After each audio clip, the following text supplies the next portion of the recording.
Demak, boshladik. Salom hammaga. Bugun 4-mart 2026-yil 12-video. Sizlar bilan Roni.com sahifasida ko'rishib turganimdan mamnunman. Sizlar bilan Ron. Bugun sizlar bilan HTML o'rganish reja bo'yicha davom ettiramiz. Kecha rejamiz bo'yicha bugun tavsiflar ro'yxati ekan. DL, DT, DD teklari lug'at yoki atamalar izohini qilish uchun ishlatilar ekan. Kecha kodimizda sal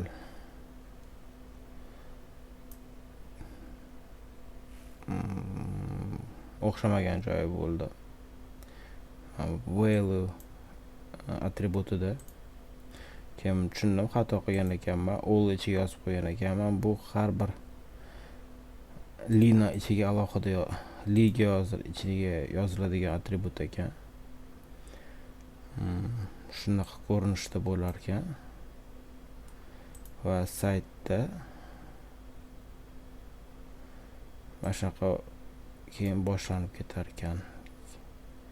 Kerakli joyda yozganda buni ham tushunmadim, nima uchun kerakligini. Balki keyinchalik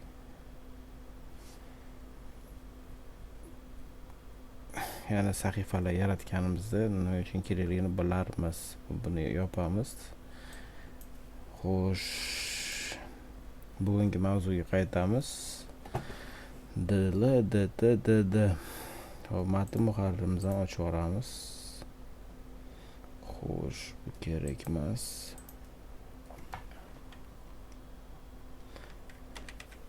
Yana shu doctype'dan boshlaymiz. Doctype HTML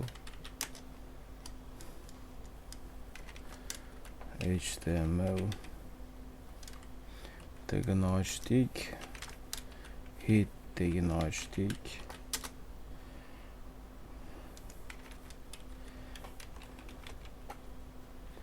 Bir ikkita xo'sh, bugun aytmoqchi bo'lgan, sizlar bilan gaplashmoqchi bo'lgan mavzuyim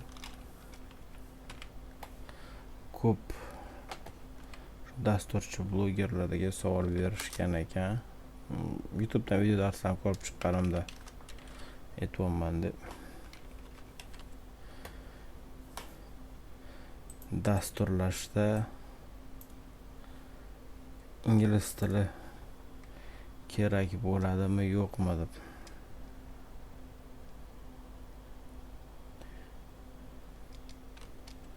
Title'ga yozib olamiz. DL, DT, DD. Bir xil dasturchilar yo'q, kerak emas deb javob bergan ekan. Bir xil dasturchilar ha kerak deb javob bergan ekan. Menimcha dasturlashda ingliz tili, matematika kerak bo'ladi. Bu style tagini ichida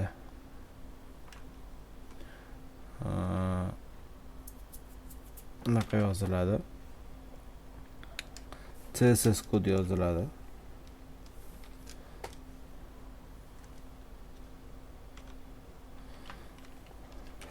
Font style. To'g'ri, bu boshlang'ich dasturlash o'rganayotganingizda boshlang'ichida kerak bo'lmasligi mumkin. Lekin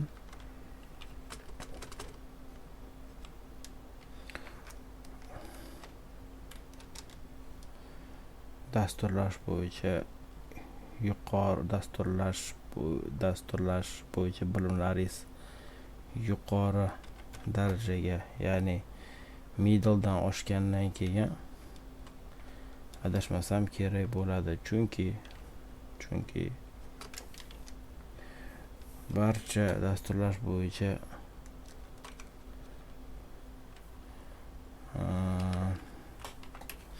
bu font style italic adashmasam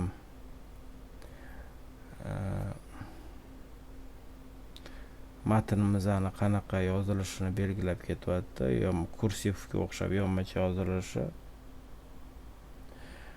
Margin top adashmasam hozir ko'ramiz buni ham nimaligini.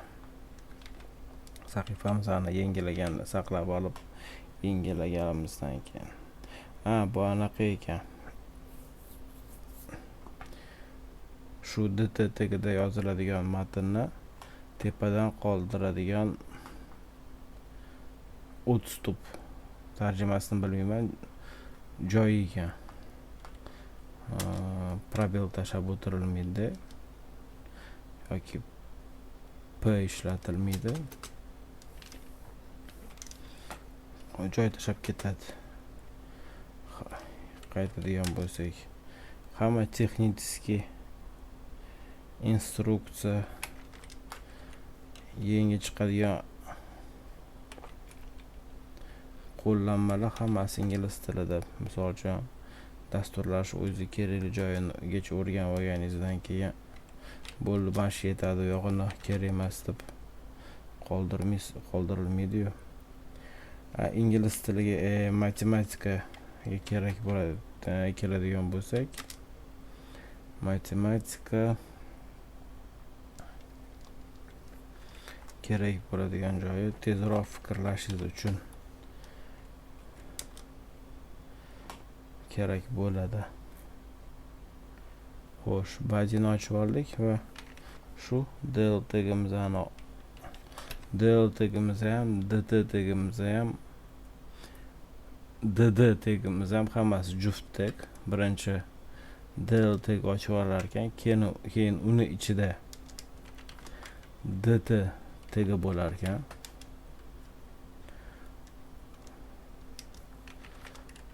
dt tagini yopib olamiz. Men hozircha suyagini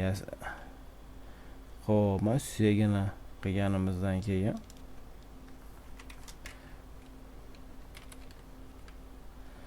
ichiga matn qo'yib chiqaman.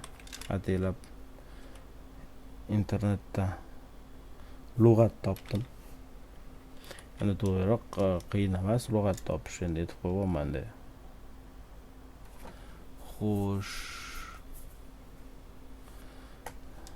dt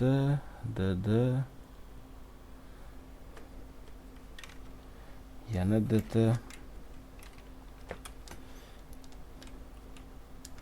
kimdir kelajakda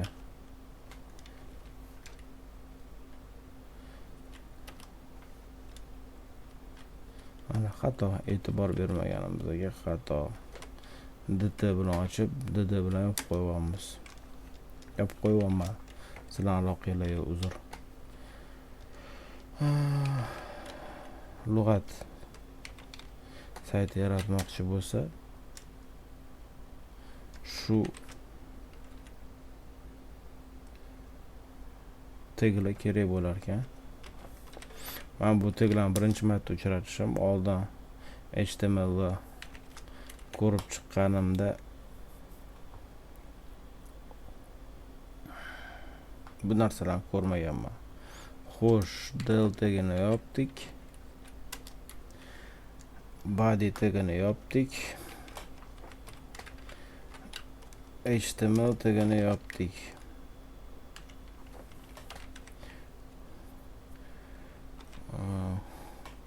O'zimcha aqlli qilib faylasufcha fikrlayotganimda oxirigacha yetkazib bera olmayapman. Yana keyinchalik agar izohlarda o'zingizlarga qiziqtirgan.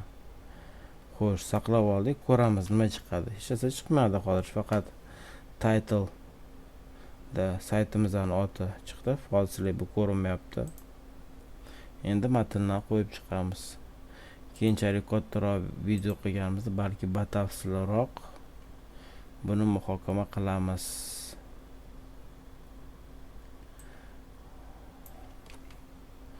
Xo'sh, dt ni ichiga asosiy termin berilar ekan.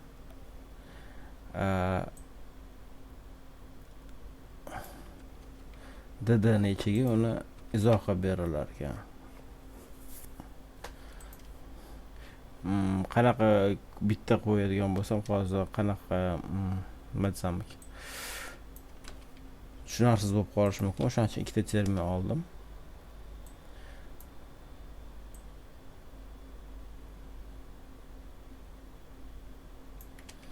Xo'sh,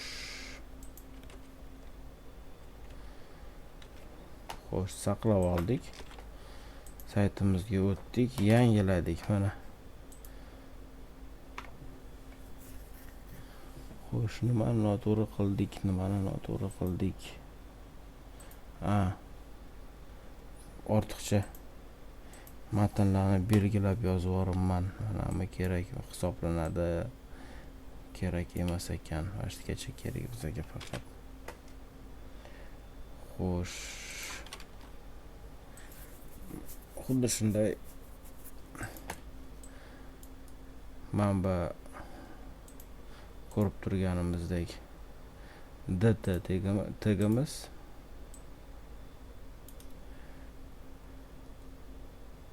tepadan ko'rgan bo'lsanglar 01 qoldirdi. dt ga biz sozlama bergandik. Mana bir o'lchamda dd ga izohiga kursiv qilib yozgin deb bergandik. Mana kursiv qilib yozib ketdi. Adashmasam bunga ham yozib ketsak bo'ladi mana bu narsani. Shuni ketidan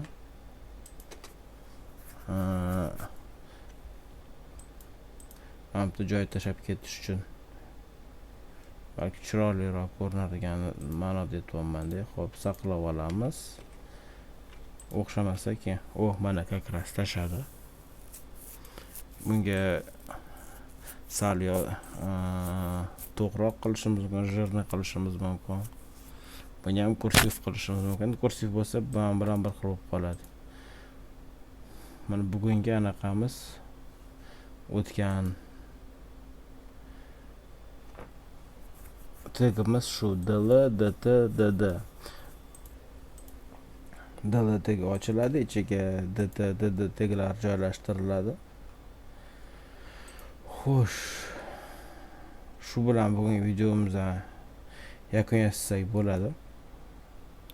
Yoqqan bo'lsa yoqdi tugmasi, yoqmagan bo'lsa yoqmadi tugmasi. Yangi videolarni o'tkazib yubormaslik uchun qo'ng'iroqchani bosib qo'yinglar. Obuna tugmasini bosinglar. Albatta talab, taklif, kamchilik, tilinglar, xatolar bo'lsa izohlarda yozib qoldiringlar. Keyingi videolarda ko'rishguncha